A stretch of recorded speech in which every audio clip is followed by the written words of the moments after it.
আমরা আমাদের অতীতকে ভুলে গিয়েছি, যা ছিল সোনালী ও বীরত্বের গাথা, যাদের জীবনের প্রত্যেকটা বিষয় ছিল ইসলামের জন্য। তারা ইসলামকে এতটাই ভালোবাসতেন, নির্দেশনা পেলে যে কোনো জায়গায় যে কোনো সময় ছুটে চলতেন। তেমনি একদিন মরুভূমির বুকে হাঁটতে হাঁটতে যোদ্ধাদের চোখে মুখে ক্লান্তি চলে আসে। তাদের প্রয়োজন ছিল নিরাপদ জায়গায় একটু আশ্রয় গ্রহণ করা।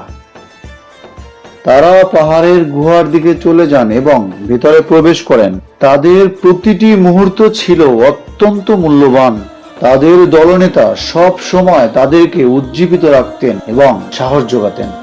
যোদ্ধারা শত্রুর মোকাবেলায় যেন কখনোই পিছপা না হয় এবং একক আল্লাহর প্রতি বিশ্বাস রাখে ও তার প্রতি ভরসা রাখে। দলনেতা সব সময় সেই নছিহত করতেন।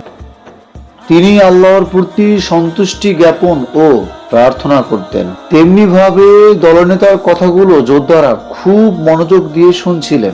কিন্তু হঠাৎ করেই শত্রুপক্ষ তাদের অবস্থান জেনে যায় এবং গুহার মুখ ঘিরে ফেলে। শত্রুকে মোকাবেলা করার জন্য দলনেতা মাথা উঁচু করে বাইরে বের হয়ে আসেন। তিনি শত্রুর সামনে দাঁড়িয়ে আল্লাহর কাছে সাহায্য প্রার্থনা করেন এবং ইসলামের সব থেকে বড় হাতিয়ার আল্লাহু আকবার বলে চিৎকার প্রদান করেন।